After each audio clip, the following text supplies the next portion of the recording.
Kerala vision ന്യൂസിൽ ഈ വാർത്താ നേരമാണ്. കേരള വിഷൻ ന്യൂസ് വാർത്തകൾ തത്സമയം യൂട്യൂബിൽ കാണാൻ കേരള വിഷൻ ന്യൂസ് 24/7 സന്ദർശിക്കുക. ഫേസ്ബുക്കിലും ഇൻസ്റ്റാഗ്രാമിലും ട്വിറ്ററിലും ഞങ്ങളെ ഫോളോ ചെയ്യാം. ആദ്യം പ്രധാന വാർത്തകൾ. സർക്കാരിന്റെ നേട്ടങ്ങൾ എണ്ണിപ്പറഞ്ഞ് ഗവർണറുടെ നയപ്രഖ്യാപന പ്രസംഗം. കേന്ദ്രത്തിനും തനിക്കുമെതിരെയുള്ള വിമർശനങ്ങൾ വായിച്ച ആരിഫ് മുഹമ്മദ് ഖാൻ. കടമെടുപ്പ് പരിധി വെട്ടിക്കുറച്ച് കേന്ദ്രം സംസ്ഥാനത്തെ ഞെരുക്കുന്നു.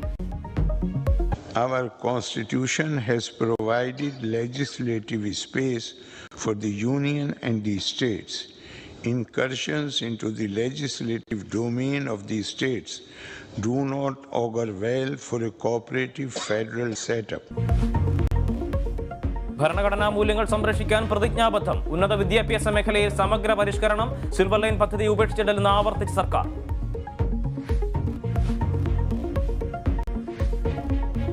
സംസ്ഥാന സർക്കാരിന്റെ നയപ്രഖ്യാപനം കേന്ദ്രത്തെ തലോടുന്നതെന്ന് പ്രതിപക്ഷം. ഗവർണറും സർക്കാരും ഭായി ഭായി ബന്ധം.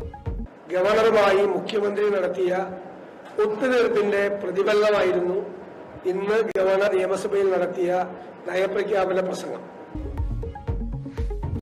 സംസ്ഥാനത്തിന്റെ സാമ്പത്തിക നില പരിതാപകരം. അവതരിപ്പിച്ചത് യാഥാർത്ഥ്യവുമായി ബന്ധമില്ലാത്ത നയപ്രഖ്യാപനമെന്നും വിമർശനം. യൂത്ത് ലീഗ് സംസ്ഥാന ജനറൽ സെക്രട്ടറി പി.കെ. ഫിറോസ് അറസ്റ്റിൽ. സെക്രട്ടേറിയറ്റ് മാർച്ചുമായി ബന്ധപ്പെട്ട കേസിൽ ഫിറോസ് ഒന്നാം പ്രതി. പൊതുമുതൽ നശിപ്പിക്കൽ, പോലീസിനെ ആക്രമിക്കൽ തുടങ്ങിയ വകുപ്പുകൾ ചുമത്തി സർക്കാർ ജനകീയ സമരങ്ങളെ അടിച്ചമർത്തുന്നുവെന്ന് പി.കെ. കുഞ്ഞാലിക്കുട്ടി. കർണാടകയിലെ ഹിജാബ് വിഷയം വീണ്ടും സുപ്രീം കോടതിയിൽ. പരീക്ഷയ്ക്ക് ഹിജാബ് ധരിച്ചെത്താൻ അനുവദിക്കണമെന്ന് വിദ്യാർത്ഥികൾ. ആവശ്യം ഫെബ്രുവരി 6 പരീക്ഷ നടക്കാനിരിക്കും. മൂവാറ്റുപുഴ പെരിയാർ വാലി കനാൽ നിർമ്മാണത്തിൽ പിഴവെന്ന ആരോപണം. പണ്ടപ്പള്ളി ഭാഗത്ത് ഇനിയും അപകട സാധ്യതയുണ്ടെന്ന് അരക്കുഴ പഞ്ചായത്ത് വൈസ് പ്രസിഡന്റ്. കനാൽ ഇടിഞ്ഞു വീണത് 15 അടി താഴ്ചയിലേക്ക്.